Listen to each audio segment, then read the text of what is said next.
আপনি বাসসের প্রধান সম্পাদক হিসাবে আপনি আরো দুইজন সাংবাদিকের সাথে বসে আপনি বলতেছেন যে প্রশ্ন করা যাবে না, এটা খুব দুঃখজনক। আমি আই রেজিস্টার মাই প্রোটেস্ট। না এটা আমি কথাটা শেষ করি।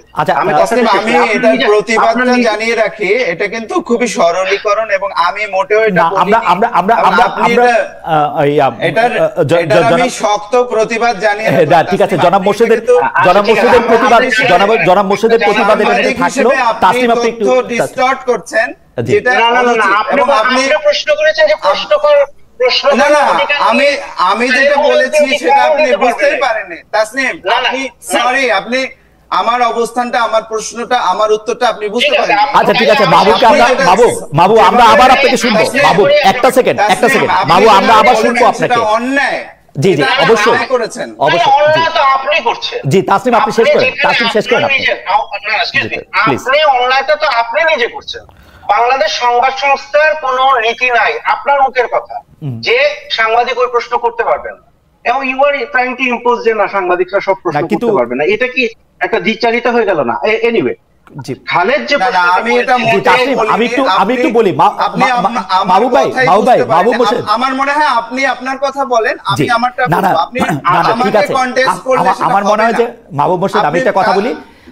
আমি একটা কথা বলি, আমার কথা তো তিনি বুঝতেই পারছেন না, আমাকে তিনি কেন কন্টেস্ট করছেন? আপনি উপস্থাপক, আপনি তার প্রশ্নটা তার কাছে করেন, আমি তার কাছে কিন্তু জবাব দেব। কিন্তু আমার কাছে মনে হয় যে মাহবুব মোর্শেদ তিনি আমার কথা বিকৃত করে তিনি বাংলাদেশ সংবাদ সংস্থা, সরকার এগুলো টানছেন কেন উনি?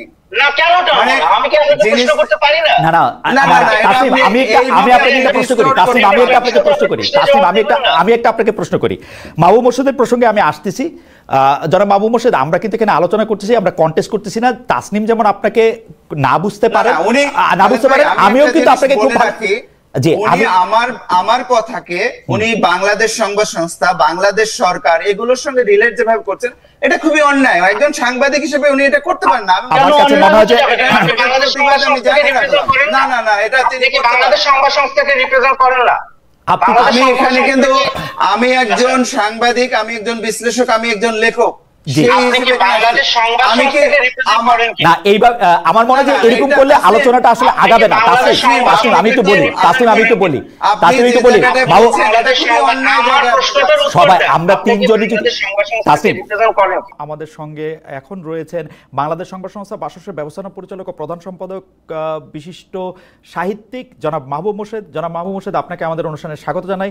আপনি আমাদের সাথে যুক্ত হয়েছেন, আপনার ব্যস্ততার মধ্যে সেজন্য আমাদের শুভেচ্ছা ও কৃতজ্ঞতা জানবেন। আমাদের সাথে আরও থাকছেন নেত্র নিউজের প্রধান সম্পাদক জনাব তাসনিম খলিল। জনাব তাসনিম খলিল সুইডেন থেকে আমাদের সঙ্গে যুক্ত হয়েছেন। জনাব তাসনিম খলিল, আপনাকেও আমাদের অনুষ্ঠানে স্বাগত জানাই। আপনি আমাদের সাথে যুক্ত হয়েছেন, আমাদের সময় দিয়েছেন, সেজন্য আমাদের শুভেচ্ছা জানবেন। পাশাপাশি আপনাকে আমরা শুভেচ্ছা জানাতে চাই যে এই মাত্র আমরা জানতে পারলাম, as a matter of fact, সত্যি এই মাত্র মানে 1-2 মিনিটের মধ্যে আপনি জানতে পারলাম যে আপনি অর্থাৎ Netra news prestigious Stanford university Shorenstein Asia Pacific research সেন্টারের যে শোরেনস্টাইন সেন্টার, সেখান থেকে আপনারা শোরেনস্টাইন জার্নালিজম অ্যাওয়ার্ড পেয়েছেন। আমাদের অভিনন্দন জানবেন। কিন্তু আপনাকে অভিনন্দন জানিয়ে আমি প্রথমে আমার প্রিয় জনাব মাহবুব মোর্শেদের কাছে যেতে চাই। জনাব মাহবুব মোর্শেদ, আপনি জানেন যে গত এই 3-4 দিন আগে সংস্কৃতি উপদেষ্টা জনাব মোস্তফা সরোয়ার ফারুকীর একটি অনুষ্ঠানে প্রশ্ন করাকে কেন্দ্র করে বিবিসির সংবাদটা অনেকটা এরকমই। আমি নিজে সেটা দেখেছি এবং পরে কনসিকুয়েন্স দেখেছি। 3 জন সাংবাদিকের চাকরি চলে গেছে। এইটা আপনি আসলে কিভাবে দেখেন? মানে জনাব মাহবুব মোর্শেদ, বাসসের এমডি, সাংবাদিক, লেখক, এটাকে আসলে কিভাবে দেখেন? এটা ঠিক আছে? মানে এরকমই হওয়ার দরকার ছিল, কথা ছিল। এখানে হলো কি, আমরা যদি মানে এইটা একটা যে সংস্কৃতি উপদেষ্টার সামনে তার যে প্রেস কনফারেন্স, সেখানে যে ঘটনাটা ঘটেছে, সেখানে আমরা নানাভাবেই বিষয়টাকে দেখতে পারি। একটা হলো যে আমরা যখন এই প্রোগ্রামটা মানে এখন যে প্রেস কনফারেন্সটা ডাকা হলো, সেখানে সাংবাদিকরা যখন প্রশ্ন করছেন, আপনি নিজে রিপোর্টার ছিলেন, তাসনিম খলিলও রিপোর্টার ছিলেন, আমি সেই অর্থে রিপোর্টিং করিনি, কিন্তু আমরা একটা জিনিস জানি যে আপনি তখনই ওই প্রশ্নটা করবেন যেটা আপনি ছাপবেন বা আপনি দেখাবেন। এখন আমরা যখন দেখি যে সাংবাদিকরা প্রশ্ন করছেন, কিন্তু এইটা তার পত্রিকা বা তার টিভি বা তার মিডিয়ার যে পলিসি সেটার সঙ্গে যাচ্ছে কিনা, তিনি অযথাই প্রশ্ন করছেন কিনা, বা প্রশ্নটার তার নিউজ ভ্যালুটা কোথায়, এটা কিন্তু একটা দিক এরকম আমরা বলতে পারি যে আসলে সাংবাদিক একজন উপদেষ্টার সঙ্গে যখন কিছু জরুরি বিষয়ে, কিছু মানে গুরুত্বপূর্ণ বিষয়ে যখন বাহাসে লিপ্ত হন, যখন তারা পরস্পরের সঙ্গে দ্বিমত করতে থাকেন, তখন আসলে কি সাংবাদিক এইটা নিউজ করার জন্য করছেন নাকি নিজের মতটা প্রতিষ্ঠিত করার জন্য করছেন, এটা আরেকটা দিক। এখন তৃতীয় যে দিকটা, সেটা হলো যে আমার কাছে যেটা মনে হয়, দ্বিতীয় দিকটা নিয়ে আমি একটু বলি যে একজন সাংবাদিকের কাজ কিন্তু বাহাস তৈরি করা না, তিনি কিন্তু এই নিউজটা উপদেষ্টার কাছ থেকে একটা নিউজের বিষয় নেবেন এবং সেটা তিনি নিউজ আকারে প্রকাশ করবেন। কিন্তু তিনি যখন মত প্রতিষ্ঠা করার জন্য যাচ্ছেন, তখন কিন্তু সাংবাদিক যে রিপোর্টার, তার ইভেন রিপোর্টার যদি তিনি নাও হন, তিনি যদি একজন কলামিস্ট হন বা তিনি যদি টক শোর একজন বক্তা হন, তাহলেও কিন্তু টক শোর যে ফরম্যাট সেটার মধ্যে না ঢুকে, কিংবা তিনি যদি একটা কলাম লেখেন, সেই কলামের মধ্যে না ঢুকলে তিনি কিন্তু এই বাহাসটা করতে পারেন না। কিন্তু আমরা দেখছি যে তিনি করছেন। এখন এই প্রেক্ষাপটটা কেন এলো? এই প্রেক্ষাপটটা আসার ক্ষেত্রে আমার কাছে যেটা মনে হয়, জনাব মাহবুব মোর্শেদ, আমি কি একটু আপনাকে দুইটা তিনটা জিনিস একটু আপনার কাছ থেকে একটু ক্লারিফাই করতে পারি? প্রথম কথা হচ্ছে যে আপনি বলেছেন যে সাংবাদিকদের প্রশ্নটা তার এডিটোরিয়াল পলিসির সাথে সামঞ্জস্যপূর্ণ হতে হবে। আমি বলছি যে না, এটা হতে হবে না সাংবাদিকের প্রশ্ন। দুই নম্বর হচ্ছে নিউজ ভ্যালু অনুসারে তাকে প্রশ্ন করতে হবে। আমার মতামত হচ্ছে না, নিউজ ভ্যালু অনুসারে প্রশ্ন করতে হবে না তাকে। নিজের মত প্রতিষ্ঠিত করছেন কিনা, তার অবশ্যই নিজের ব্যক্তিমত প্রতিষ্ঠা করার যে কোনো সময় যে কোনোভাবে তার এটার অধিকার রয়েছে। বাহাস তৈরি করা বা কলামের মধ্যে গেলে না গেলে এই প্রশ্ন করা ঠিক হবে না, এর প্রত্যেকটি বিষয়ে আমার সাংঘাতিক দ্বিমত। আমি কোথাও এরকম শুনি নাই যে সাংবাদিক কি প্রশ্ন করবে সেইটা এডিটোরিয়াল পলিসি তাকে ঠিক করে দিয়ে তাকে সেখানে এটা পাঠাবে। কি ছাপবে, কি প্রকাশ করবে, সেটা আলাদা কথা, কিন্তু আলাদা গল্প। কিন্তু আপনি একটা সাংবাদিককে যদি একটা গাইড বই দিয়ে জনাব মোর্শেদ কোথাও পাঠান, আমি এটা শুনি নাই, আমি এটা কখনো শুনি নাই, কোনো টেক্সট বুকে দেখি নাই, কোথাও কোনো নিয়ম নীতি। আমি নিজেকে একজন এথিক্যাল জার্নালিস্ট মনে করি, আমি সবগুলি এথিক্স আমি আপ টু ডেট থাকতে চেষ্টা করি, আমি এরকম কখনো দেখি নাই জনাব মোর্শেদ। I am sorry. আচ্ছা খালেদ ভাই, আপনাকে একটা আমি প্রশ্ন করি উল্টো, যে আসলে কি আমরা যখন একটা প্রেস কনফারেন্স হয়, আসলে কি আপনাকে একটা প্রশ্ন করি যে কোনো মিডিয়ারই কি কোনো এডিটোরিয়াল পলিসি থাকে না? তার সাংবাদিকের কি কোনো মান্য কোনো আচার আচরণ থাকে না? আমি আপনাকে প্রশ্নটার উত্তরটা দেই, যদি আপনি আমার থেকে উত্তরটা চান। প্রথম কথা হচ্ছে, অবশ্যই প্রতিটা মিডিয়া হাউসের নিজস্ব পলিসি থাকে, নিজস্ব হাউস রুল থাকে, এবং তারা তাদের পাঠকের কাছে, দর্শকের কাছে দায়বদ্ধ হিসাবে পাবলিক ইন্টারেস্টকে কর্নারস্টোন ধরে তারা অবশ্যই এটার মধ্যে নিউজ করে। কিন্তু একটা রিপোর্টারকে যখন কোথাও পাঠানো হয়, সেই রিপোর্টারকে তার এডিটোরিয়াল পলিসি অনুসারে প্রশ্ন করতে হবে, এবং সেই এডিটোরিয়াল পলিসিটা হচ্ছে ঠিক এরকম যে এই প্রশ্ন মোস্তফা সরোয়ার ফারুকীকে করা যাবে না, এইটা দেওয়া অ্যাবসার্ড, ইম্পসিবল। আচ্ছা খালেদ ভাই, আমি আরেকটা প্রশ্ন করি আপনাকে, সেটা হলো যে মোস্তফা সরোয়ার ফারুকী যে প্রেস কনফারেন্সটি করছিলেন, সেটার উদ্দেশ্যটা কি ছিল? আপনি তো দেখেছেন। আমি মাহবুব মোর্শেদ ভাই, আমি আসলে আপনাকে শুনতে এসেছি, দর্শকরা আপনাকেই শুনতে চায়, আমাকে না। কিন্তু তারপর আমি বলি, প্রেস কনফারেন্সের উদ্দেশ্য যাই হোক, আমি একটা বাংলাদেশের কোনো একটা গুরুত্বপূর্ণ চেয়ারে প্রতিষ্ঠিত কাউকে আমি যে কোনো জায়গায় পাই, উনি যদি আমাকে অন রেকর্ড আমার ক্যামেরা খুলতে আমার সামনে অনুমতি দেন, আমি তাকে যে কোনো সময় যে কোনো অবস্থায় যে কোনো প্রশ্ন করতে পারি।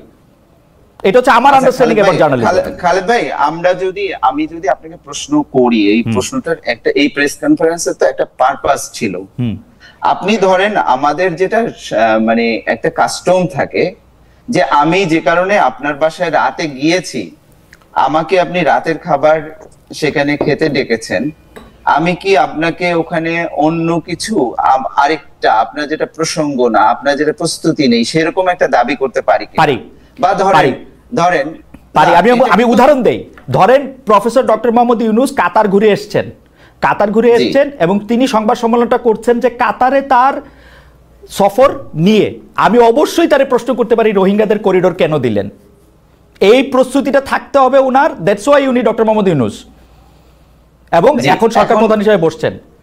সংস্কৃতি উপদেষ্টার এই এবং আপনি খেয়াল করে দেখবেন, আমি জনাব মুস্তফা সরোয়ার ফারুকীকে অনেক বাহবা দেই, তিনি কিন্তু ওই প্রশ্ন উদ্দেশ্য বিদেহ যাই থাকুক না কেন মারাত্মক ভালো সামলেছেন, তিনি ভালো পারফরমেন্স করেছেন, তিনি ভালোভাবে এটা করেছেন।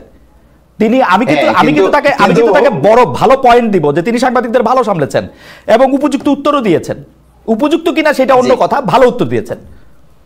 আচ্ছা, ভালো উত্তর দিয়েছেন, ঠিক আছে, কিন্তু আপনার কি মনে হয় যে উনি কিন্তু ওই প্রেস কনফারেন্সের ডিটেইলটা যদি আপনি পড়েন, ওখানে কিন্তু উনি বলছেন যে প্রেস কনফারেন্স কেন ডাকলাম, আপনারা এটাকে কোন দিকে নিয়ে না, এটা উনি আমি উনার থেকে একটু সাংবাদিকতা উনি জানবেন এটা আমি আশা করি না। উনি প্রেস কনফারেন্স যে কারণেই ডাকুক, আমি ওনাকে যে কোনো প্রশ্ন করতে পারি। মোর্শেদ ভাই, আপনি এটা চেক করে দেখতে পারেন। এইটা সারা পৃথিবীর সাংবাদিকরা যে কোনো সময় যে কোনো জায়গায় যে কোনো লোককে পাবে। উনি যদি অফ দ্য রেকর্ডের শিলটা না নেন তাহলে উনি এই প্রশ্ন তাকে করতে পারবেন। আচ্ছা খালেদ ভাই, আপনি তো অনেক জি সাউন্ড মনে হয় চলে গেছে। আচ্ছা, আমি একটু প্রশ্ন করি আপনাকে, সেটা হলো আপনি তো অনেক দিন ধরে সাংবাদিকতা করছেন এবং অনেক বড় বড় জায়গায় আপনি সাংবাদিকতা করেছেন। যে কোনো জায়গায় যে কোনো পরিস্থিতিতে যে কাউকে যে কোনো প্রশ্ন করা যায়, এই বিষয়ে কিছু উদ্ধৃতি আপনি কি আমাদের দিতে পারেন? না, আমি মুখস্থ উদ্ধৃতি দিতে পারবো না, কিন্তু আমার কাছে আমি আপনাকে নিশ্চয়তা দিয়ে বলতেছি, মাহবুব মোর্শেদ ভাই, আমি উদ্ধৃতি মুখস্থ করে আসি না, আমি আপনাকে নিশ্চয়তা দিয়ে বলতেছি। আপনি আমাকে বলছেন তো আমি অনেক জায়গায় বড় ছোট আমি মানি না। আচ্ছা মাহবুব, আমি যদি আপনাকে একটা প্রশ্ন করি, আপনি তো বাসসের সম্পাদক, প্রধান সম্পাদক, বাসসে কি আপনাদের এমন কোনো নীতি আছে যেখানে আপনারা আপনাদের সাংবাদিকদেরকে গাইডেন্স দিয়ে রাখেন যে এই প্রশ্নগুলো করা যাবে না? না, আসলে কি মানে আমি যেটা আর্গুমেন্টের যে জায়গাটায় আসতে না, আমি আর্গুমেন্টে যাচ্ছি না, আমি জাস্ট একটা factual information, you as the chief editor of Bangladesh Sangbad Sangstha বা managing editor, right?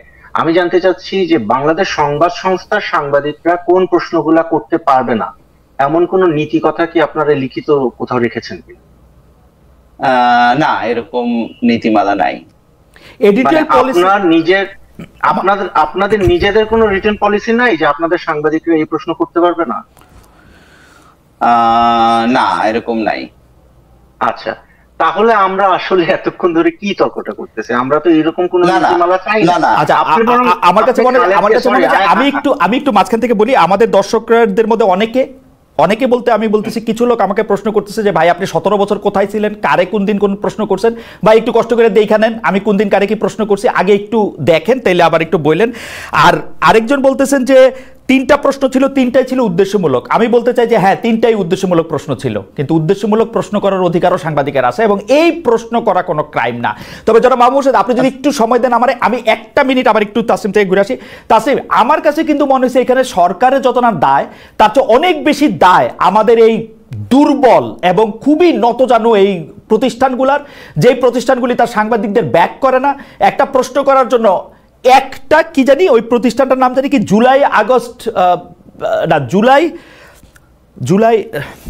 July revolutionary ওরকম একটা সংস্থা তাকে বলছে যে মার্চ করবে, ওর একটা লাইনে ও 3টা লোকের চাকরি খেয়ে ফেলছে, 3টা প্রতিষ্ঠান। এইটা নিয়ে যদি আপনি একটু দেখেন যে সারা দুনিয়াতে এরকম কখনো হয়, মানে একটা প্রশ্ন করে আসছে তারে ব্যাক না করে তারে স্যাক করে দেয়।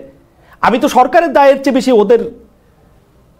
না, আমি আপনাকে বলতে পারি যে আমার যে প্রতিষ্ঠান নেত্র নিউজ, সেখানে তো আমরা তো বরং যখন আমাদের সাংবাদিকরা রিপোর্ট, আমাদের এখন ঢাকাতে একটা ব্যুরো অফিস আছে, আমরা মাত্র শুরু করেছি, এবং আমাদের রিপোর্টাররা বিভিন্ন সরকারি বিভিন্ন ইয়েতে জানো এই যে কি বলে প্রেস কনফারেন্স গুলাতে ওনারা অংশগ্রহণ করেন, হ্যাঁ, এবং প্রশ্নও করেন, এবং আমাদের কোনো ধরনের বাধা ধরা সেখানে দেয়া নাই যে এই প্রশ্ন করা যাবে না। বরং এটা বলা আছে যে তুমি প্রশ্ন করবা, তোমার যদি এর পরে কোনো ধরনের সমস্যা হয়, কেউ তোমাকে বুলি করতে চায় বা কেউ তোমাকে ভয় দেখায়, দেন ইমিডিয়েটলি ইনফর্ম ইউর অফিস। আমাকে এটা একটা জিনিস বলে নিতে হবে যে নেত্র নিউজের ক্ষেত্রে কোনো ধরনের চাপ, কোনো ধরনের হুমকি কোনো দিক থেকে আমরা এখন পাই না, যেটা এক সময় ছিল। মানে হাসিনা শাহীর আমলে আপনারা জানেন আমাদের কি অবস্থা ছিল। বরং বর্তমান সরকারের পক্ষ থেকে মানে সঠিক কি বলে আপনার প্রপার ওয়েতে আমরা যদি ওনাদের কাছে কিছু চাই, ফর এক্সাম্পল একটা ইন্টারভিউ চাই বা একটা কমেন্ট চাই, ওনারা যথেষ্ট চেষ্টা করেন। আবার অনেক সময় হয় যে ওনাদের জন্য অনেক বিব্রতকর হয় একটা প্রশ্ন উত্তর দেওয়া। আমি পুরা ডিটেলসে যাচ্ছি না, আমি কয়েকদিন আগে আমার একজন রিপোর্টারকে পাঠালাম, অত্যন্ত প্রভাবশালী সরকারের একজন কর্মকর্তা, আমি সঙ্গত কারণে নাম বলছি না, আমি আমার রিপোর্টারকে পাঠালাম যে তুমি ওইখানে যাবা এবং ভাইকে এই এই জায়গায় দাঁড়ায় থাকবা, এবং উনি যদি তোমার প্রশ্ন যতক্ষণ উত্তর দিবে না ততক্ষণ তুমি নড়বা নই। পরে সে আমাকে বললো যে উনি মানে বলতে গেলে উনি বলছে যে না আমি এটা নিয়ে কমেন্ট করবো না বলে উনি প্রায় দৌড়ায় চলে গেছে। হ্যাঁ, কিন্তু I am not going to penalise my reporter for doing his job. হ্যাঁ, যার সাথে এই ঘটনাটা ঘটছে ওনার সাথে আমার অসম্ভব ভালো ব্যক্তিগত, মানে আমি ঢাকায় গেলে ওনার সাথে মানে রাত জেগে আড্ডা দিয়ে এরকম। কিন্তু আমি কিন্তু এই জিনিসটা কখনোই আমার রিপোর্টারকে বলবো না যে তুমি প্রশ্ন করতে পারবা না। তো আপনি খুব ভালো একটা জায়গায় এখানে হাত দিলেন।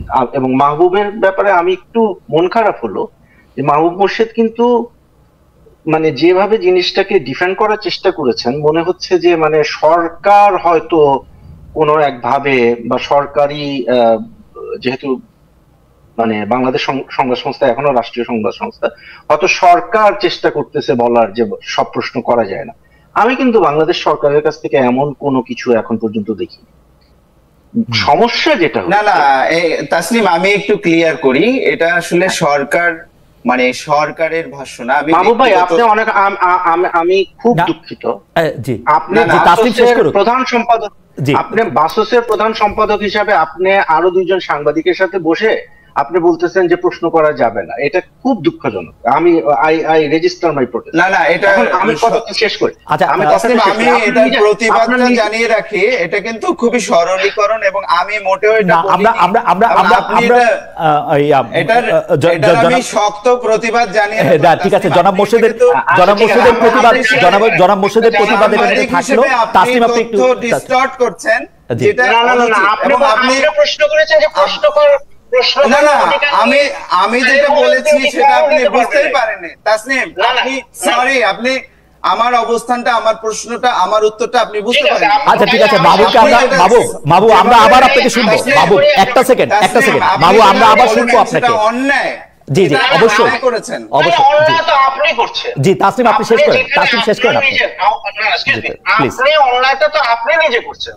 বাংলাদেশ সংবাদ সংস্থার কোনো নীতি নাই, আপনার মুখের কথা, যে সাংবাদিক ওই প্রশ্ন করতে পারবেন না, এবং you are trying to impose যে না সাংবাদিকরা সব প্রশ্ন করতে পারবে না। এটা কি একটা দ্বিচারিতা হয়ে গেল না?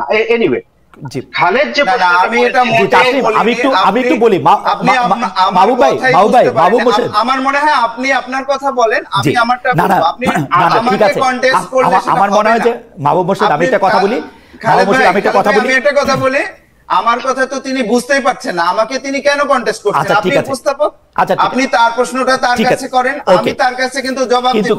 কিন্তু আমার কাছে মনে হয় যে মাহবুব মোর্শেদ তিনি আমার কথা বিকৃত করে তিনি বাংলাদেশ সংবাদ সংস্থা, সরকার এগুলো টানছেন কেন উনি?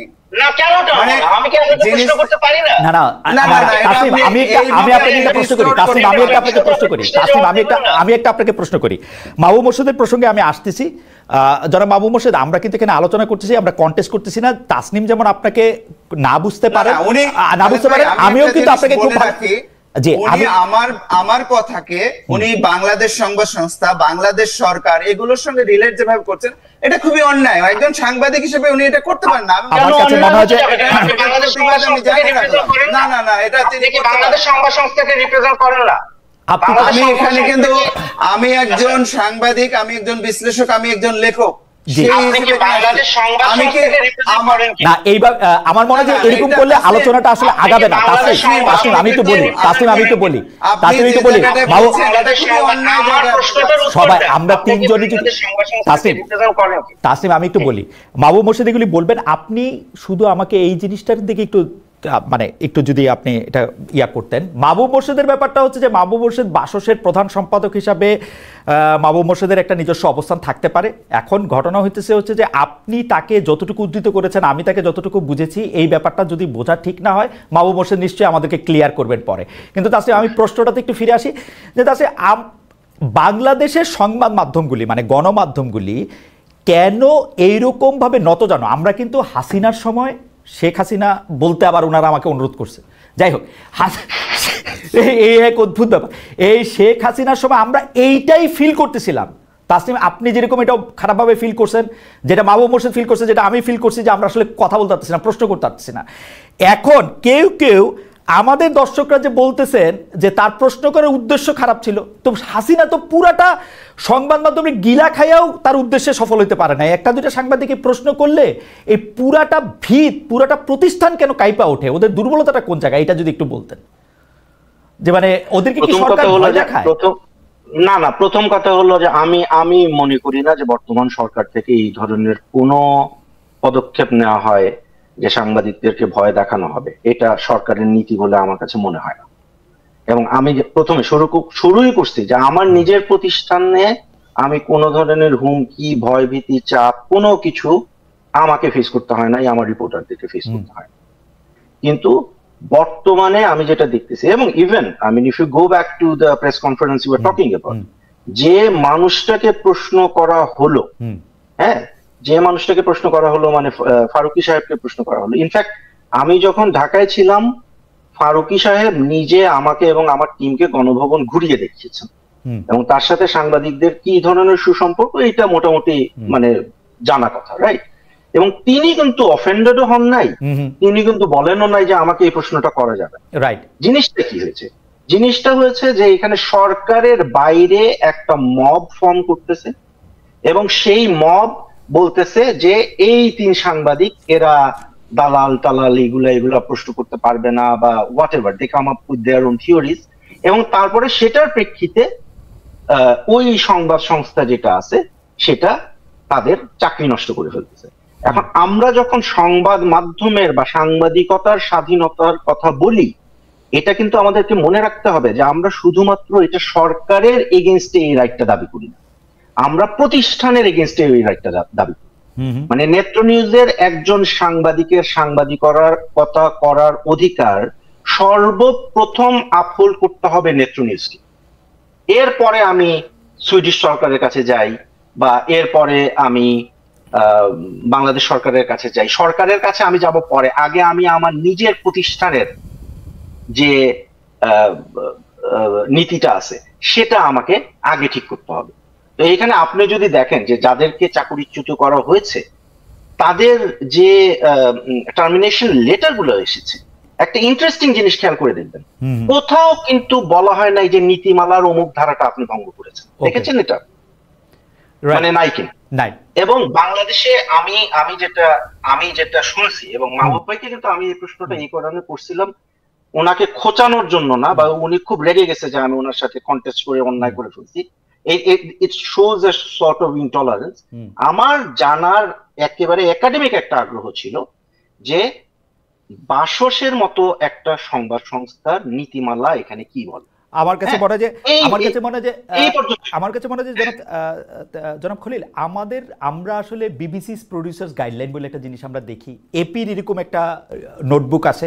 আমি যতদূর জানি যে প্রথম আলো তাদের সাংবাদিকদেরকে দেখানোর জন্য, মানে আমি যখন প্রথম আলোতে কাজ করতাম তখন থেকে এটা কাজ শুরু করেছিল, তারপরে এটা অনেক আগে গেছে, তারাও একটা এরকম একটা হ্যান্ডবুক বা নোটবুক বানাইছে, কিন্তু এটা নিয়ে প্রশ্ন করে নিয়ে কি আছে সেটা আমি এখনো জানি না। তবে আমি একটু জনাব মাহবুব মোর্শেদের কাছে যাই। জনাব মাহবুব মোর্শেদ, আপনি পার্সোনালি নিবেন না, আমি শুধু আপনার ফেসবুক যে লাইভে আপনি যা লিখছেন তা থেকে আমি আপনাকে একটু উদ্ধৃত করি। আপনি সেখানের মধ্যে লিখছেন যে সংস্কৃত উপদেষ্টা সাংবাদিক সম্মেলন আমি লাইভ দেখেছি, সাংবাদিক হিসেবে আমি বুঝেছি এখানে উপস্থিত কয়েকজন সাংবাদিক সলা পরামর্শ করে মব করতে গিয়েছে, তারা মোস্তফা সরোয়ার ফারুকীকে নানা প্রশ্ন করে ক্যামেরার সামনে কাবু করতে চেয়েছিলেন। আমি শুধু এই কথাটা বলতে চাই যে আপনার কাছে কি মনে হয় যে তারা মব করতে সেখানে গিয়েছিলেন? মানে আপনি যা লিখেছেন সেইটা আপনি মনে করেন কি না? আরেকটা ফেসবুক ইয়েতে বলেছেন যে আপনি আরেকটা ফেসবুক পোস্টে বলেছেন ওই ঘটনার পরপরই যে শেখ হাসিনার মাফিয়াতন্ত্রের তল্পিবাহক ও সক্রিয় সহযোগী সাংবাদিকরা মুখ খুলতে শুরু করেছেন। এটার মাফ করবেন, এটা আর বিস্ময়কর সংবাদ নয়। আমার কথা হচ্ছে, আমি আপনার এই 3 লাইনের সাথে ওই 3 লাইনের সাথে একমত পোষণ করেও আমি বলতে চাই, যদি করেও তাতে কি অসুবিধা? শেখ হাসিনা তার পুরো মিডিয়া ইন্ডাস্ট্রিজে গিলা খায়া পকেটে রাইখাও কিন্তু এইটা মুখ বন্ধ করতে পারে না। আমরা এটা প্রতিবাদ করছি। 3 জন সাংবাদিক যদি মনে করে যে তারা শেখ হাসিনার সমর্থক বা তারা এটা করতে পারবে, লেট ইট বি। জনগণ কোনটা পাইছা নেয়, কোনটা পাইছা নেয় না, সেটা তো আমরা তাদের দেখতে দিতে পারতে হবে। এটার মধ্যে মানে আপনার অবস্থানটা আমরা একটু শুনতে চাই, জানতে চাই, এবং দর্শকদের একটু বলে দিতে চাই, যারা মাহবুব মোর্শেদকে চেনেন, জানেন, তারা জানেন। আমরাও মনে করি, তাসনিম কি মনে করেন আমি জানি না, আমি মনে করি না যে বাসসের এমডি মাহবুব মোর্শেদের একমাত্র পরিচয়। আমি মনে করি মাহবুব মোর্শেদ একজন অধিকারের চ্যাম্পিয়ন। মাহবুব মোর্শেদ একজন মানুষের কথা বলার, মানুষের অধিকারের কথা তিনি বলে আসছেন গত অনেক বছর ধরে, এবং এর জন্য তাকে অনেক হেনস্থাও হইতে হয়েছে। আমি যদি বলি যে 2-1 বার তাকে পেশাগত জায়গা ছেড়ে যেতে হয়েছে এই কারণেও। সেই জায়গা থেকে আমাদের একটা প্রশ্ন, যারা মাহবুব মোর্শেদ প্রশ্ন করলে কি অসুবিধা, আমরা তাদের চিনলাম। আচ্ছা খালেদ ভাই, আপনাকে অনেক ধন্যবাদ। এখানে আমি যেটা তাসনিমের ক্ষেত্রে যেটা বলেছি, তাসনিমের সঙ্গে যেটা আমি দ্বিমত পোষণ করেছি, সেই জায়গাটা হলো যে আমি মানে তাসনিম কোন জায়গায় আসছেন, যে আমি বাংলাদেশ সংবাদ সংস্থার প্রধান সম্পাদক এবং এমডি, সেই জায়গাটা ধরে এবং সরকারের অবস্থান কি না, এটা আমি মনে করি যে জিনিসটা হলো কি, আপনি যখন একজন বক্তাকে এই জায়গায় নিয়ে আসবেন, তখন কিন্তু এটা তার একটা সীমাবদ্ধ অবস্থান তৈরি করে। আমি এখানে আর একজন ফ্রি জার্নালিস্ট না, বা ফ্রি একজন সাহিত্যিক বা বিশ্লেষক কিন্তু আর থাকতে পারি না। তাসনিম বলছেন যে সরকারের অবস্থানটা তিনি আগেই জানেন, আমি যা বলছি সেটা কি সরকারের অবস্থান কি না। মানে তিনি আমাকে কিন্তু জিনিসটা যেটা করছেন, উনি একটা অবৈধ প্রশ্ন এখানে উত্থাপন করছেন, যে আমি এখানে তাহলে একটা নির্ধারণ করে দিতে হবে আপনাকে, আমি এখানে মাহবুব মোর্শেদ হিসেবে কথা বলছি, নাকি বাসসের এমডি হিসেবে কথা বলছি, না সরকারের একজন প্রতিনিধি হিসেবে কথা বলছি। আমি একটু মাঝখান থেকে বলি, মাহবুব মোর্শেদ ভাই, আপনি চাইলেও এখন আর শুধু মাহবুব মোর্শেদ হিসেবে কথা বলতে পারবেন না, আপনি বাসসের এমডি, আপনাকে থাকতেই হবে। অবশ্যই আপনি আমাকে ওই অবস্থানে ঠেলে দিতে পারেন, জি, কিন্তু আমি যখন আমার ব্যক্তিগত মতামত দিচ্ছি বা বিশ্লেষণ করছি, আমি কোনো মতামত দেইনি, আমি পাল্টা প্রশ্ন করেছি আপনাকে কয়েকটা, আমি কিন্তু নিজের মতামত এই আগের সেশনে দেইনি। কিন্তু তাসলিম অবৈধভাবে আমাকে টেনেছেন ওইদিকে, তিনি সরকারের অবস্থান জানেন, জেনে আমাকে কিন্তু ওই অবস্থানটা উনি কনফার্ম করতে বলছেন, যে সরকার তো প্রশ্ন করার ক্ষেত্রে বাধা দিচ্ছে না, আপনি কেন প্রশ্ন করাকে প্রশ্ন করছেন। মানে তাসনিম কিন্তু এখানে একটা অবৈধ একটা প্রশ্ন, এই বিষয়টাকে অ্যানালজি টানতে চেষ্টা করেছেন, যেটার তীব্র প্রতিবাদ আমি জানিয়ে রাখলাম। দ্বিতীয় যে প্রশ্নটা, সেটা হলো যে আপনি যে আমার 2 স্ট্যাটাসের উদ্ধৃতি দিয়েছেন, এখন আপনি প্রশ্ন করতে পারেন বা তাসনিম প্রশ্ন করতে পারে, এটা কি সরকারের অবস্থান? না, এটা সরকারের অবস্থান না।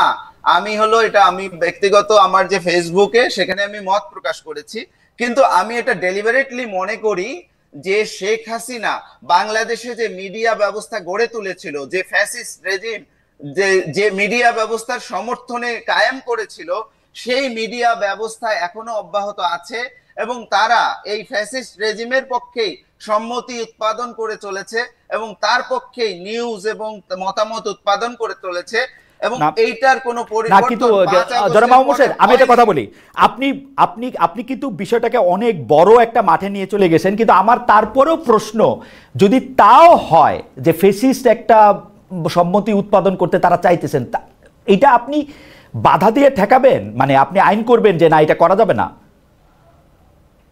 খালেদ ভাই, বড় মাঠে নিয়ে যাওয়া কি মানা আছে? না, মানা নাই।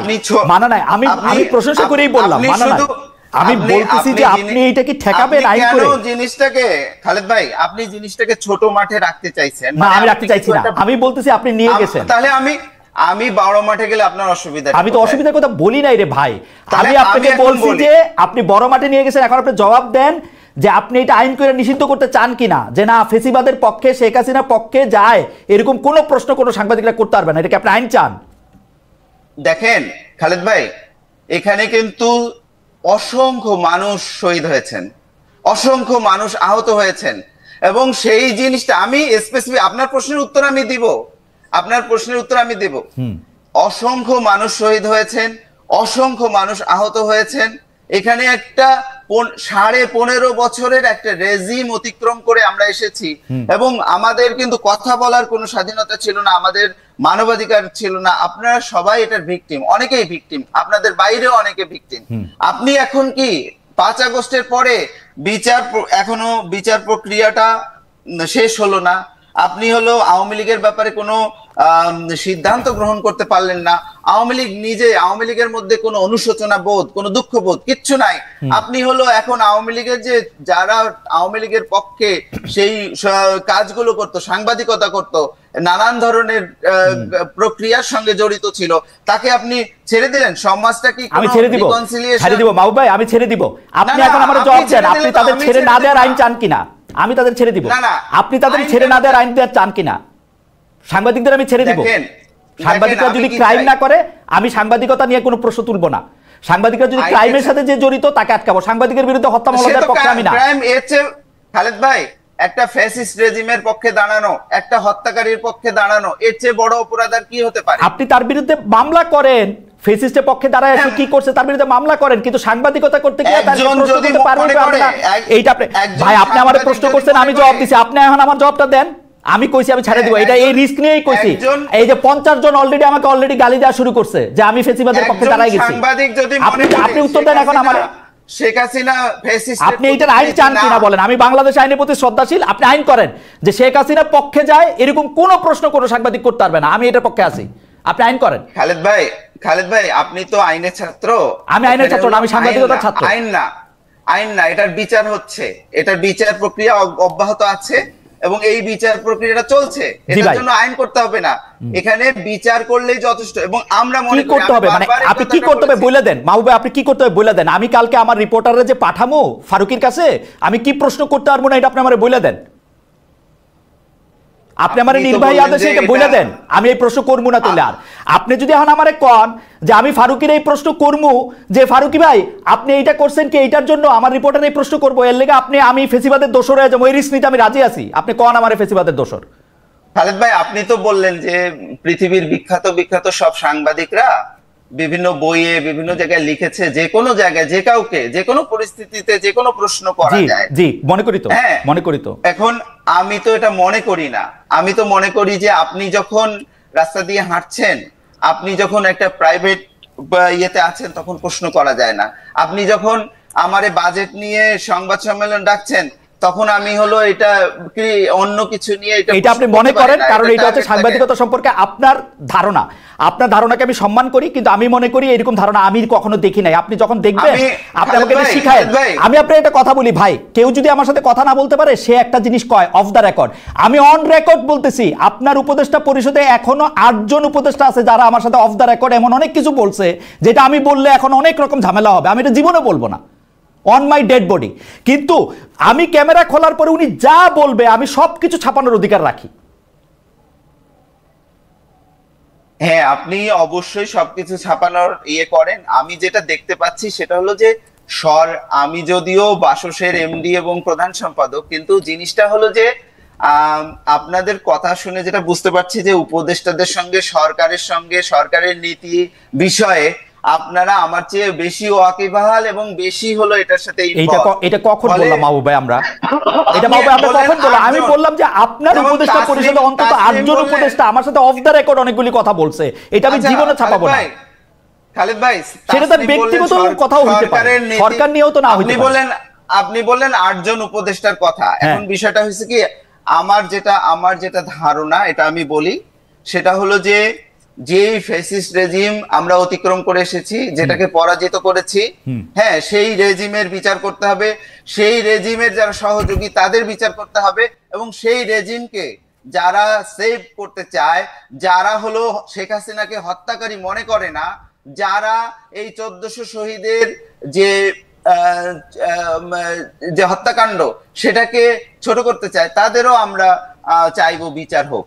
এটা আমার একজন, আমি সাংবাদিক হিসেবে বলেন, লেখক হিসেবে বলেন, অ্যাক্টিভিস্ট হিসেবে বলেন, এটা আমার অবস্থা। আচ্ছা আমি বলি মাহবুব ভাই, সিরিয়াসলি আপনাকে ওই সাংবাদিক যখন ওকে প্রশ্ন করছে যে আমি কি জানি 1400 আপনি কেন এরকম করে বলতেছেন বিচার হওয়ার আগে?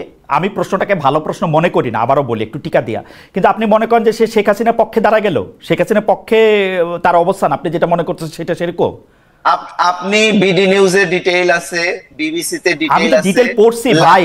আমরা এরকম অনেক প্রশ্ন, মাহবুব ভাই আমি আপনাকে বলি, আমি এরকম অনেক প্রশ্ন করি যেটার উত্তরটা আমার মনে ডিফারেন্ট। আমার এটা কাজ রে ভাই। আপনি একটা যে কোনো জায়গায় প্রশ্ন করলেই এই প্রশ্নের পক্ষে সে দাঁড়ায় গেলে এটা মনে করা এক ধরনের জুজুর ভয় দেখা।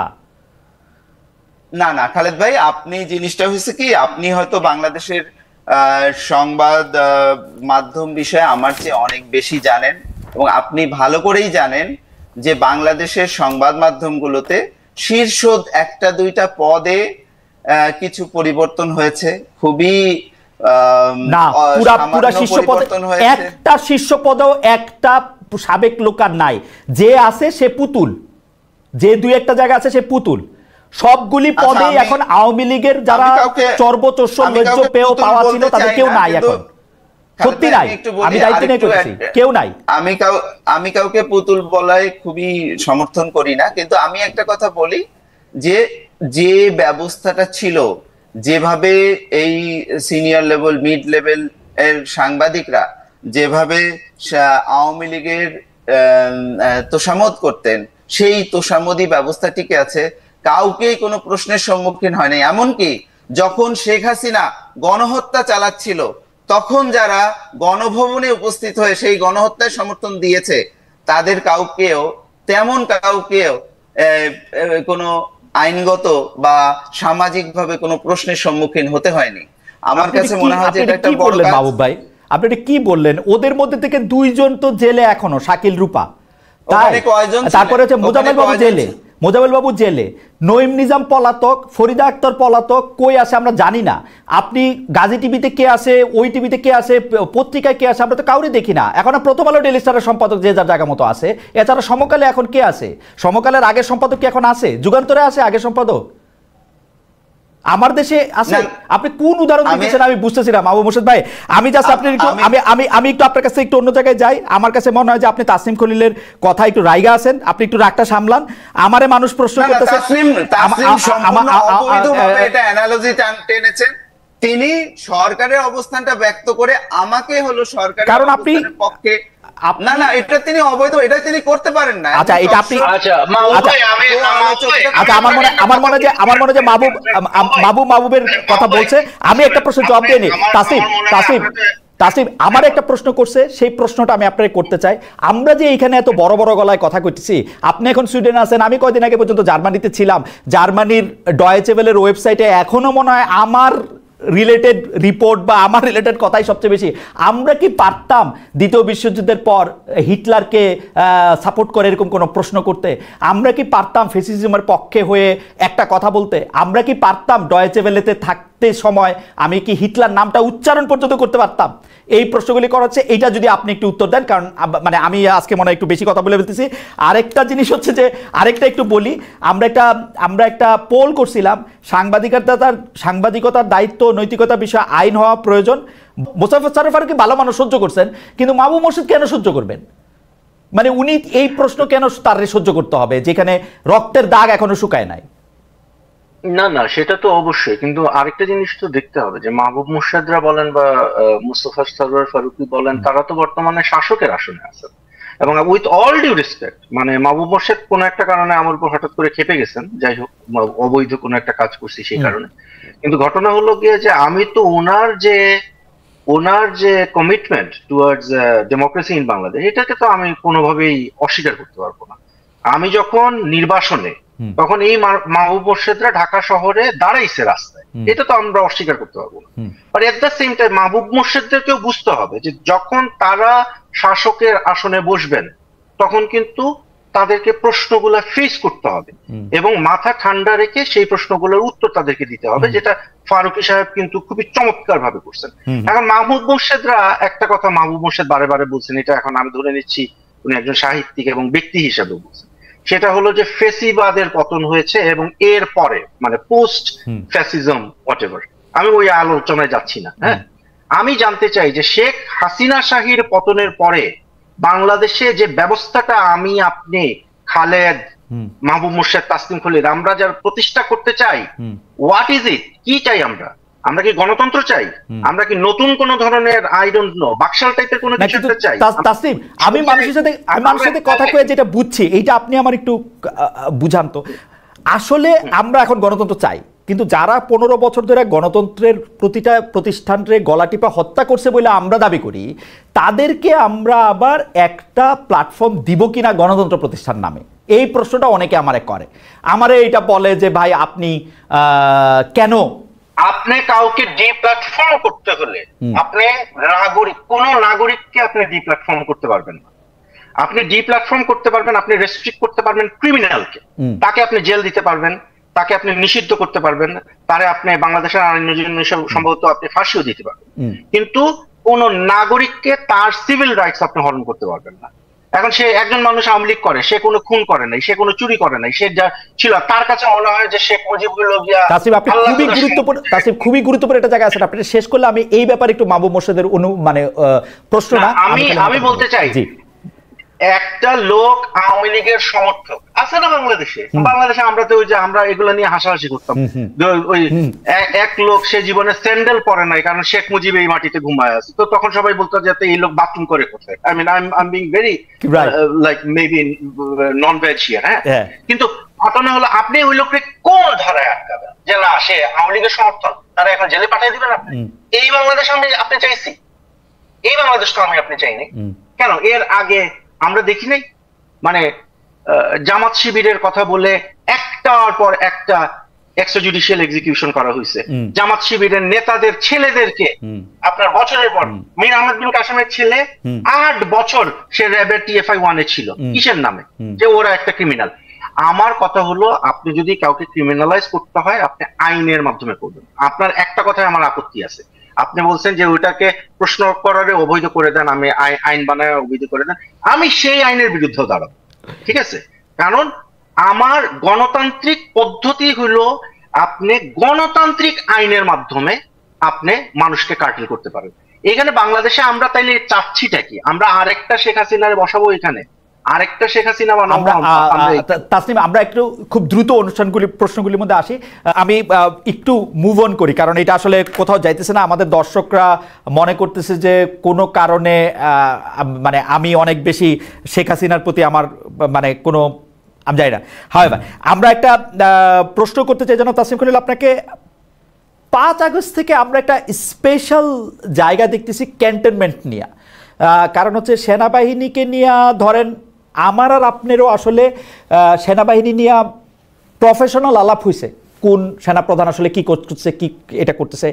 আপনি কি কোনো চেঞ্জ দেখতে পান এই সরকারের সময় সেনাবাহিনী রিপোর্টিংয়ের ক্ষেত্রে? যেমন আমি 2-3টা জিনিস দেখি, যেমন মনে করেন আমি দেখি এই সরকারের আমলে নিযুক্ত একজন সাংবাদিক কাজ করতেছে কিনা বা একটা পুলিশ ওসি ইন্সপেক্টর কোথাও কাজ করছে কিনা সেইটা নিয়ে খুঁজে বাইর করে একটা প্রশ্ন তোলা হয়, কিন্তু স্বয়ং সেনাপ্রধানই শেখ হাসিনার নিযুক্ত একজন, তো ওইটা নিয়ে খুব বেশি প্রশ্ন তোলা হয় না। অনেকগুলি ক্ষেত্রে আপনার লেখা রিপোর্টে বা কিছুটা জুলকারনাইল সায়েরের ইয়াতে আমি দেখেছি যে অনেক গুরুত্বপূর্ণ পদে সেনাবাহিনীর সদস্যরা বসেছিলেন আরেকটা লম্বা সময় পর্যন্ত, সেগুলি নিয়েও আসলে বড় কোনো কথা হইতে দেখি না।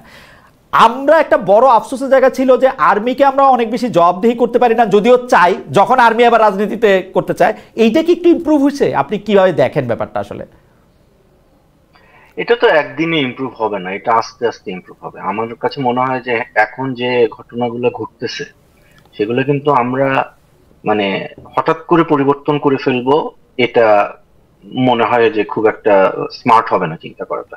আবার এই যে ফ্রাস্ট্রেশনটা মানুষের মধ্যে, যে পরিবর্তনটা হলো কই, এটাও কিন্তু খুবই হেলদি। মানে আপনার মধ্যে যে প্রশ্নটা আছে না বা একটা ফ্রাস্ট্রেশন আছে না যে আচ্ছা আসলে কি যথেষ্ট করতে পারলাম কিনা, এই যে স্পৃহাটা মানে এখন আছে, সেটা খুবই হেলদি আমি মনে করি। কিন্তু আমি বলবো যে আমাদের আরেকটু ধৈর্য ধরতে হবে, কারণ আমরা করতেছি তো। আমি একটা সময় তো ছিল যে বাংলাদেশের DGFI এই অক্ষরগুলো শব্দটা বলা যাইতো না পত্রিকায়, হ্যাঁ। এখন আমরা কি করতেছি? এখন আমরা পত্রিকায় দেখি যে DGFI এর গোপন বন্দিশালায় ইউনূস সাহেব গেছে, সাথে আমাদেরকে নিয়ে গেছিল, এবং ওইখানে আমরা এই যে আয়নাঘর যেটা, হ্যাঁ, জেআইসি যেটা ছিল, সেখানে আমরা গেছি, ডিজিএফ এর নাম নিয়ে মানুষ কথা বলতেছে, ফেসবুকে গালি দিয়ে একেবারে মানে ভরায় ফেলতেছে আর্মি, হ্যাঁ।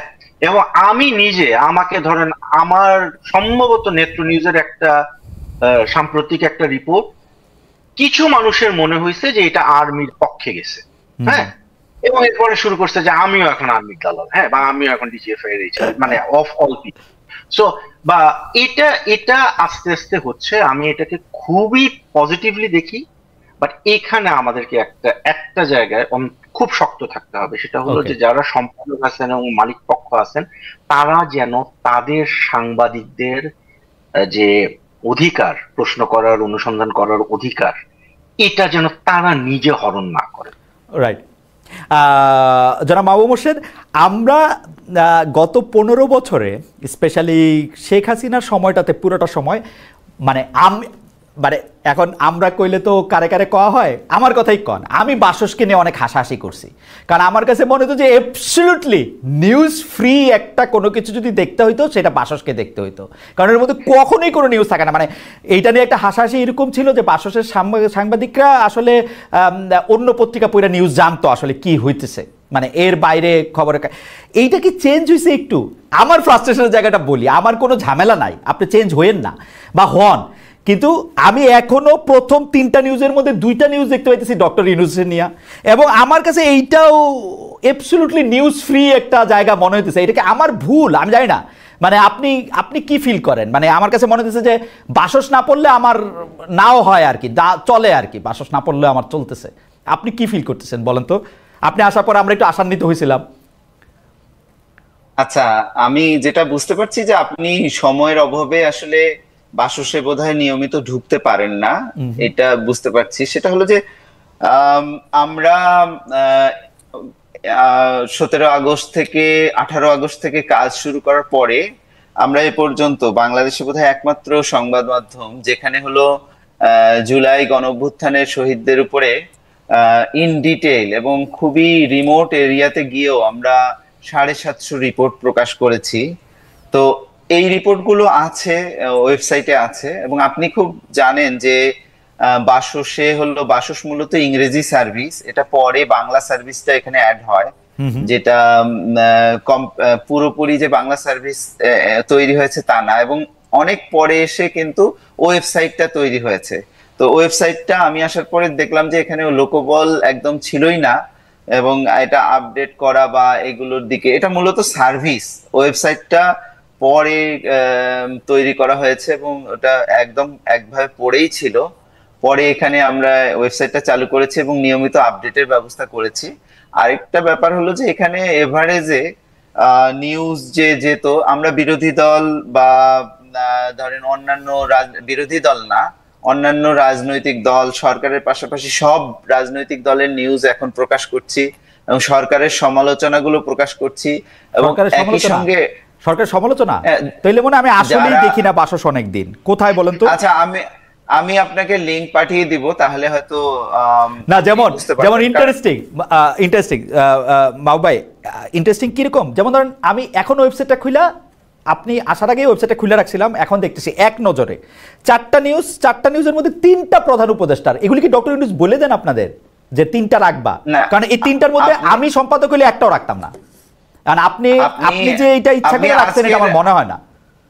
আজকে আপনি হলো যখন ইয়েতে যাবেন, আপনি দেখবেন যে আজকে বিএনপির একটি বড় সমাবেশ হয়েছে নয়াপল্টনে, এবং সেখানে কিন্তু সরকারের যথেষ্ট সমালোচনা হয়েছে, সেই সবগুলো নিউজ কিন্তু বাসসের ওয়েবসাইটে আছে।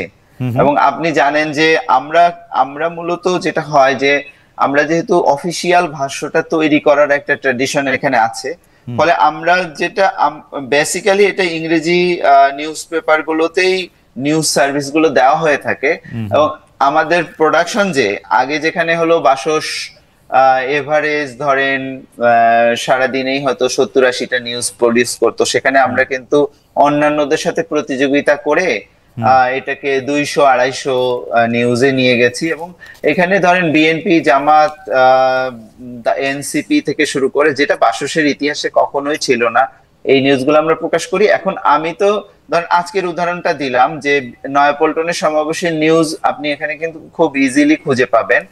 আর আপনি যেমন ওয়েবসাইট দেখতে পাচ্ছেন, আমি এখন এই মুহূর্তে ওয়েবসাইট দেখতে পাচ্ছি না, কারণ আমি ল্যাপটপ খুলি নাই।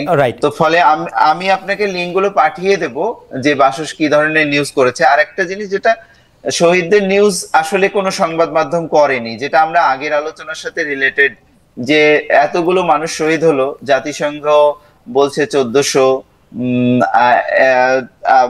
নানান ধরনের লোকালি অনেক গবেষণা হয়েছে, কিন্তু আমরা কিন্তু কোনো বাংলাদেশের কোনো সংবাদ মাধ্যমকে দেখিনি যে তারা ধারাবাহিকভাবে যাত্রাবাড়িতে কারা আসলে শহীদ হয়েছেন, কারা ফাইটটা করেছেন, এগুলো করে নাই। আমরা কিন্তু এটা করেছি। ওকে, আমি একটা প্রশ্ন, আমি একদম শেষ পর্যায়ে চলে আসছি, সুতরাং একটা প্রসঙ্গ আমি তাসনিমকে দিয়ে শুরু করতে চাই, এটা জনাব মাহবুব মোর্শেদের একটু মতামত শুনবো। সেটা হচ্ছে যে আমরা দেখতে পাচ্ছিলাম যে বিডিআর নিয়ে যে কমিশন হয়েছে, বিডিআর হত্যাকাণ্ড নিয়ে যে কমিশন হয়েছে, তার মেজর জেনারেল অবসরপ্রাপ্ত ALM ফজলুর রহমান একটা ফেসবুক পোস্ট দিছেন, যে এই পোস্টটা অনেকটা এরকম যে সেভেন সিস্টার দখল করে নেওয়া সংক্রান্ত, ভারত পাকিস্তানের আক্রমণ করা সংক্রান্ত, যেইটা আবার প্রধান উপদেষ্টা প্রেস সচিবকে বলতে হয়েছে যে এইটা তার নিজস্ব মতামত, এই মতামত যাতে গভর্নমেন্টের মতামতের সঙ্গে মিলিয়ে না নেওয়া হয়। এই ব্যাপারে একটু আপনার মতামত শুনবো। মানে ব্যাপারটা কেমন আসলে? একজন গুরুত্বপূর্ণ পদে থাকা একজনের কি ব্যক্তিগত মতামত দেওয়ার অধিকার নাই, মানে তার সোশ্যাল হ্যান্ডেল ব্যবহার করে, এবং সেইটা দিলে গভর্নমেন্টের উপর কি আসলে একটা চাপ সৃষ্টি হওয়ারও একটা সুযোগ আছে কিনা, এটা কিভাবে দেখেন? যারা মাহবুব মোর্শেদ, আপনিও নিশ্চয়ই অ্যাওয়ার অফ আছেন, আপনাকে দিয়ে আমরা একটু শেষ করবো প্রসঙ্গটা। আমরা একটু তাসনিমকে একটু শুনি। তাসনিম নিশ্চয়ই একটু খেয়াল করেছেন যে major general ALM Fazlur Rahman এবং পরে জনাব শফিকুল আলমের বক্তব্য। না, এটা তো খুবই ভালো, আমি খুবই পজিটিভ ডেভেলপমেন্ট হিসেবে এটা দেখি। কেন দেখি? কারণ আমি দেখতেছি যে এইটা একটা সরকার যে অনেক রেসপন্সিভ। হ্যাঁ, এখন আমার একটা সমস্যা হয়েছে, আমি কিন্তু যে বর্তমানে যে প্রেস উইং যেটা আছে, আমার ওরা খুব পছন্দের, এবং আমি I have a confession to make. আমার নিজের নিউজ রুমে লোকজন আমাকে এটা নিয়ে রীতিমতো আমার স্টাফরা বুলি করে যে হ্যাঁ, তাসনিম ভাই তো শফিক ভাইয়ের ফ্যান। হ্যাঁ, সো কিন্তু আমি খুব অবজেক্টিভলিও যদি বলি, আমি মনে করি it's a very professional news room. ছোটখাটো ভুল সবারই থাকে, তো কি বলে প্রেস উইং। সো আমার ওদের রেসপন্সিভনেসটা খুবই ভালো লাগে। মানে এইখানে বিডিআর বিদ্রোহ নিয়ে যে কমিশনটা হয়েছে, সেটার যে প্রধান, উনি কিন্তু সরকারকে রিপ্রেজেন্ট করে না। মানে আইন টাইন দেখলে আপনি দেখতে পারবেন যে এটা একটা ইন্ডিপেন্ডেন্ট জুডিশিয়াল বডির মতো করা হয়েছে, যে আইনের আন্ডারে। কিন্তু এইখানে কিন্তু একটা গুরুতর মিস ইন্টারপ্রিটেশনের সুযোগ রয়ে যায়। কারণ ওই জেনারেল সাহেব যেটা বলতেছে সেটা কিন্তু জাতিসংঘ সনদের, আমরা যেহেতু ইউনাইটেড নেশনস এর মেম্বার স্টেট, মানে গুরুতর লঙ্ঘন এটা। হ্যাঁ, পিসফুল সেটেলমেন্ট অফ ডিসপিউটস এটাকে ধরা হয় ইন্টারন্যাশনাল লয়ের মানে বেসিক 1-2টা থাম্ব রুলের একটা। উনি কিন্তু ওইটার বিরুদ্ধে গিয়ে কথা বলতেছে এবং বাংলাদেশ সরকারকে, বাংলাদেশ স্টেটকে এখানে ইমপ্লিকেট করতেছে। এটা বিভিন্ন ভাবে মিস ইন্টারপ্রিটেড হতে পারে এবং বাংলাদেশের বিরুদ্ধে ব্যবহার করা হতে পারে। হ্যাঁ, আমি কোনো নীতি কথায় যাচ্ছি না এখানে, আমি বলতেছি যে এই স্টেটমেন্টটার প্রোপাগান্ডা ভ্যালুটা কোন দিকে, এটা বাংলাদেশের সরকারের অ্যাডভার্সারিরা কিভাবে ব্যবহার করতে পারে। তো সেই ক্ষেত্রে শফিকুল আলম যখন মানে খুব কুইকলি এটাকে ডিজাউন করে স্টেটমেন্টটা দিছে, আমি মনে করি যে এই রেসপন্সিভনেসটা আমাদেরকে মানে অ্যাপ্রিশিয়েট করতে হবে। Thank you. আমরা একটু জনাব মাহবুব মোর্শেদ আপনার মতামত এই প্রসঙ্গে শুনবো, যে বিডিআর কমিশনের প্রধান একটা বক্তব্য দিয়েছেন, তারপর আবার এটা জনাব শফিকুল আলমকে, এইটা বাসসের পক্ষ থেকে আপনারা এটা কাভার করেছেন কিনা এই ব্যাপারটা নিয়ে, যেহেতু আপনি কি বলে জানি অ্যাক্সেস করতে পারেন সে ব্যাপারে। আসলে আমরা সরাসরিভাবে এই ফেসবুকে স্ট্যাটাসটা ছাড়া জনাব শফিকুল আলম বা জনাব ফজলুর রহমানের সাথে কথা বলেছেন এরকম কাউকে দেখি নাই। আপনি এটা আর দেখেছেন কিনা বা কাউকে অ্যাসাইন করেছেন কিনা, যে এটা একটু জানার জন্য যে কেন জনাব ফজলুর রহমান এরকম বললেন, শফিকুল আলম কেউ আবার এত দ্রুত এটাকে কেন আবার? এই বিষয়ে আমি বলতে চাই যে এই বিষয়গুলোতে সিকিউরিটি, ন্যাশনাল সিকিউরিটি, এসব বিষয়ে তাসনিম খলিল বিশেষজ্ঞ পর্যায়ের একজন সাংবাদিক, ফলে তিনি যে রেফারেন্স দিয়ে যেভাবে এটা বিশ্লেষণ করেছেন সেটার সাথে আমি সম্পূর্ণ একমত। এবং আমি মনে করি যে এগুলো আমরা ধরতে পারি যে যে কেউ যে তার সোশ্যাল হ্যান্ডেলে যে কোনো মতামত প্রকাশ করতে পারেন, কিন্তু আসলে এগুলো তো তার মতামত হিসেবে থাকে না, এগুলো ভূ রাজনীতির একটা বিষয় হয়ে দাঁড়ায়। ফলে যেটা হয় কি, যে এগুলো মিস ইন্টারপ্রেট করা এবং নানাভাবে এগুলো কিন্তু ওই ভারতীয় মিডিয়া বলেন বা অন্যান্য মিডিয়ায় বলেন এগুলো উপস্থাপিত হওয়ার সুযোগ থাকে। ওকে, তো এইটা যে প্রেস সচিব দ্রুত এটা ক্লারিফিকেশন দিয়েছেন, এটা খুব ভালো হয়েছে। কারণ আমরা দেখছি যে শুধু উনি তো লিখিতভাবে দিচ্ছেন, যেটা বলে নাই সেটা নিয়েও ইন্ডিয়ান মিডিয়া যেভাবে প্রোপাগান্ডা তৈরি করে, সেইগুলো ফেস করতে করতে কিন্তু আমাদের দেখা যায় যে প্রেস উইং কে অনেক ব্যস্ত থাকতে হয়। সেই জায়গায় আমি মনে করি যে তাসনিম খলিল যেটা বলেছেন আমি সম্পূর্ণ একমত তার সঙ্গে। আচ্ছা, আমি আপনাকে এবার যেটি প্রশ্ন করতেছি সেটি আমার শেষ প্রশ্ন। জনাব মাহবুব মোর্শেদ, আপনার প্রশ্নের মতামত শুনে আমি তাসনিম খালিলের কাছে এই একই বিষয়ে আপনার মতামত জানতে চাইবো। আমি সরাসরি বলি, যে বিষয় নিয়ে আজকে আমরা আলোচনা করছিলাম সেই বিষয় নিয়ে আলোচনার আজকেই মানে আবার একটু আমার ফিরতে হচ্ছে, সেটা হচ্ছে যে আমি যেটি নাম উচ্চারণ করতে পারছিলাম না বা মনে পড়ছিল না ঠিক মতো, সেটা হচ্ছে জুলাই রেভলিউশনারি অ্যালায়েন্স, JRA। তাদের অনেকগুলি দাবি আছে, তাদের অনেকগুলি দাবি দেখি, তাদের সহ অন্যরকম অনেকগুলি দাবি দেখি। সেটা হচ্ছে যে মিডিয়া হাউসের সামনে জিয়াফতের আয়োজন করা, তালিকা দিয়ে সাংবাদিকদের চাকরি খাওয়া, ঈদের চাঁদ মানে কোথায় দেখা যাইতেছে তার সাথে আবার কোন পশু আছে সেইটা নিয়ে ধমক, মানে এই যে ধমক টমকের বিষয়গুলি, বিশেষ করে সর্বশেষ এই যে এই 3 সাংবাদিকের 3 কর্মক্ষেত্রে জুলাই রেভলিউশনারি অ্যালাউন্সের যে মার্চ, সেইটাকে আপনি সমর্থন করেন কিনা জনাব মাহবুব মোর্শেদ? তারা কি কোনো মার্চ করেছে বলে আমি জানি না। তারা মার্চের আহ্বান করেছে। মার্চের আহ্বান করেছে তারা, আসলে তো মার্চ করেনি। এখন আপনি যখন মার্চের আহ্বানটি সমর্থন করেন কিনা? আপনি যখন আপনার একজন সাংবাদিককে আপনি প্রোটেকশন দেবেন না, যেটা তাসনিম খলিল খুব রাইটলি বলেছেন, যে প্রত্যেকটা হাউজের কিন্তু তার সাংবাদিককে প্রোটেকশন দিতে হবে, তার চাকরির নিশ্চয়তা দিতে হবে। কিন্তু আমাদের এখানে কি হয়, আমরা যে বিষয়গুলো নিয়ে আলোচনা করিনি, আমাদের যেখানে সাংবাদিকদের চাকরি খাওয়াটাই হলো আমাদের মিডিয়া হাউসগুলোর একটা এক ধরনের প্রবণতা, এক ধরনের নেশা, তাদের হবির মতো। ফলে এই জিনিসটা তারা ছুতা পেলেই চাকরি খায়। এটা জুলাই মার্চ বা অন্যান্য যাই হোক, তারা কিন্তু সুযোগ পেলেই চাকরি খায়। জনাব মাহবুব মোর্শেদ, আমাদের একদম সময় নেই, আপনি মার্চটি সমর্থন করেন কিনা? ধরেন চাকরি না খেলে মার্চটা করা দরকার ছিল কিনা? আমি ঠিক জানি না কারা এটা করেছে। আমি জুলাই রেভলিউশনারি অ্যালায়েন্স এই সংগঠন সম্পর্কে শুনিনি, বা তারা এরকম করেছে এটাও শুনিনি। তো আমার কাছে মনে হয় যে হাউসগুলো এটা একটা খুবই নিজেদের একটা দুর্বলতা প্রকাশ করেছে এবং এটা অন্যায় করেছে। রাইট, কিন্তু মার্চটা সমর্থন করেন কিনা বা এই প্রতিবাদটা সমর্থন করেন কিনা? আচ্ছা, ওদের দাবিগুলো পড়ে নিশ্চয়ই আমি ফোনে আপনাকে জানিয়ে দেবো যে সমর্থন করি কিনা। জনাব মাহবুব মোর্শেদ, আপনাকে ধন্যবাদ। জনাব তাসনিম খলিল, আমরা একদম শেষ মিনিটে আপনি যদি বলেন যে আপনি এই ধরনের দাবিগুলিকে আপনি সমর্থন করেন কিনা বা আপনি গুরুত্ব দেওয়ার দরকার মনে করেন কিনা, বা উল্টাভাবে যদি আমি প্রশ্ন করি, যদি আপনি সমর্থন না করেন, যদি এগুলি আইনানুগ না হয়, তো সরকারের উচিত সেগুলি প্রতিহত করা কিনা? আমি জুলাই গণ অভ্যুত্থানের যে স্পিরিট, সেই স্পিরিটের সাথে যায়, অর্থাৎ গণতান্ত্রিক একটা বাংলাদেশ, আইনের শাসন প্রতিষ্ঠার একটা বাংলাদেশ এবং মানবাধিকার প্রতিষ্ঠার একটা বাংলাদেশ, জুলুমের বিরুদ্ধে একটা বাংলাদেশ যদি হয়, আমি অবশ্যই সেটা সমর্থন করি। এর বাইরে যদি আবার নতুন কোনো জুলুমবাজ মবের যদি সৃষ্টি হয়, আমি সেটা অবশ্যই সমর্থন করি।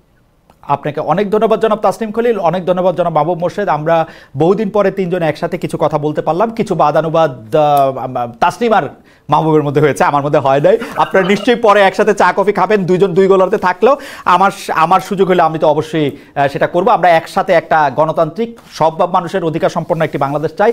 সেই চাওয়ার থেকেই আপনাদের 2 জনকে অনেক ধন্যবাদ দিয়ে এবং দর্শক আপনাদের অনেক অনেক শুভেচ্ছা জানিয়ে আজকে এখানেই শেষ করছি।